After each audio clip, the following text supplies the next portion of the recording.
Le suspect a été mis en examen hier et placé en détention provisoire, mis en examen pour assassinat raciste, mais on ne parle toujours pas ni d'attentat ni de terrorisme. Pour vous, c'est une décision politique de ne pas parler d'attentat terroriste dans cette affaire? C'est ce que la situation actuelle nous laisse penser. C'est ce que la situation actuelle nous laisse penser parce que, dans un premier temps, nous savons tous très bien que, la communauté kurde est une communauté très politique et d'autant plus que la situation, particulière et pleinement politique qu'elle traverse en lien avec, la Turquie et les évolutions, au Moyen-Orient et encore une fois, le fait que ce soit tout simplement au 10e anniversaire, bien évidemment, du triple assassinat des 3 militantes kurdes qui ont, été exécutées, le 9 janvier 2013, ça nous laisse penser que évidemment c'est, des assassinats politiques, c'est un fait politique. Alors pourtant, la justice se base sur des éléments de l'enquête. Il y a les interrogatoires du suspect, lui qui reconnaît une haine des étrangers, mais qui n'a jamais dit qu'il avait ciblé spécifiquement les Kurdes. Il disait vouloir tuer des migrants, tuer des étrangers. Euh, Qu'est-ce qui vous fait dire que tout ce que raconte ce suspect finalement est faux pour vous, il cache quelque chose? Évidemment, il cache même beaucoup de choses, je dirais, puisqu'il y a beaucoup de confusion de toute façon dans ses déclarations de garde à vue. Donc, dans un premier temps, il avait dit que c'était quelque chose de général à l'égard des étrangers, et par la suite, il disait qu'il en voulait aux Kurdes parce qu'il n'avait pas suffisamment tué les membres de Daesh, mais au lieu de les tuer, il les avait emprisonnés. Donc là, encore une fois, on voit qu'il y a quand même une cible en ce qui concerne la communauté kurde.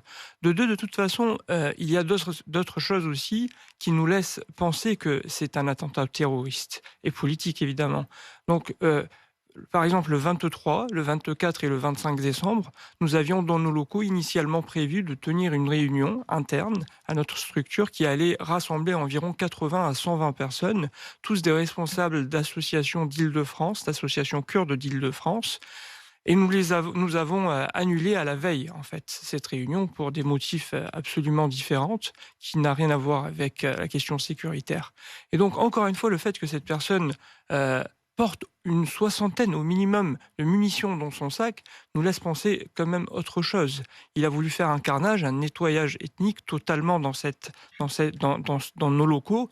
Donc pour vous, Et il était au courant de cette réunion et il venait cibler spécifiquement cette c'est réunion? éventuellement une possibilité à laquelle nous pensons. Il y a d'autre part, d'autres déclarations de témoins oculaires aussi qui quand même, laissent le doute aussi planer concernant évidemment les déclarations de cette personne. Par exemple, on nous dit, on a reçu dans nos associations des voisins, qui se trouvent dans la rue d'Enghien, qui sont venus témoigner et nous dire qu'ils ont vu cette personne être déposée par un véhicule.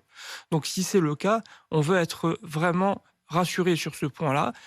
Si c'est pas le cas, on veut aussi être rassuré parce que on sait que dans ses déclarations, il a dit qu'il serait passé, depuis le 2e arrondissement à pied jusqu'à notre association. Donc Paris est quand même une ville qui est assez bien surveillée. Il y a plein de vidéosurveillance dans la ville et on souhaiterait dans ce sens-là être rassuré et avoir une image qui confirmerait sa version. Dans le cas échéant, ça voudrait dire qu'il y a des complices, ça voudrait dire qu'il y a des co-responsables, co-auteurs, et encore une fois, éventuellement, ça voudrait dire qu'il y a peut-être des commanditaires derrière. Donc nous, c'est ce que nous pensons. De toute façon, dans le contexte politique dans lequel nous nous trouvons, le fait que ces assassinats surviennent de cette manière-là, et surtout à la veille, en tout cas du 10e anniversaire, et particulièrement qu'une personne, la première personne quand même qui a été ciblée, était l'une des figures emblématiques du mouvement des femmes kurdes. Une femme qui avait combattu également Daesh au Rojava, dans le nord de la Syrie. Une femme qui était à l'initiative quand même de la formation du slogan «Femme, vie, liberté» qui résonne aujourd'hui dans le monde entier, et particulièrement en Iran. Donc c'était pas n'importe qui aussi qui a été ciblé. Et la première cible, c'était elle.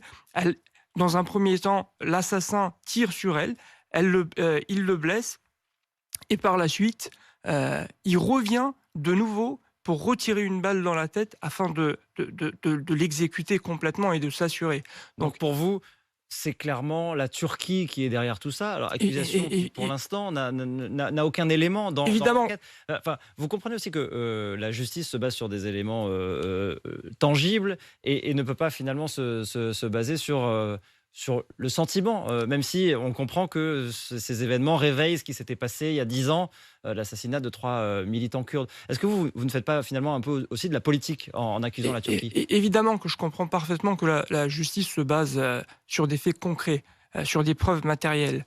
Mais je souhaite particulièrement rappeler une expérience très malheureuse que nous avons vécue en 2013, c'est que nous avons déjà vécu des assassinats politiques orchestrés par la Turquie et qui, dans un premier temps, certainement par des réseaux turcs, euh, l'éventualité d'un règlement de compte interne avait été avancée à ce moment-là. Donc, dans un premier temps, la presse turque et les réseaux turcs ont diffusé cette désinformation de cette manière-là, afin de brouiller encore une fois à cette période les pistes.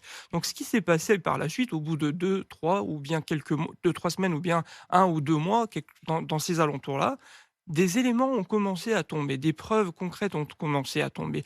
Donc pour cette affaire aussi, nous pensons que au bout de quelques semaines, au bout de peut-être quelques mois, il y aura des éléments concrets qui vont tomber et qui vont faire Mmh. le Donc lien pour avec vous, la c'est le Turquie. parquet anti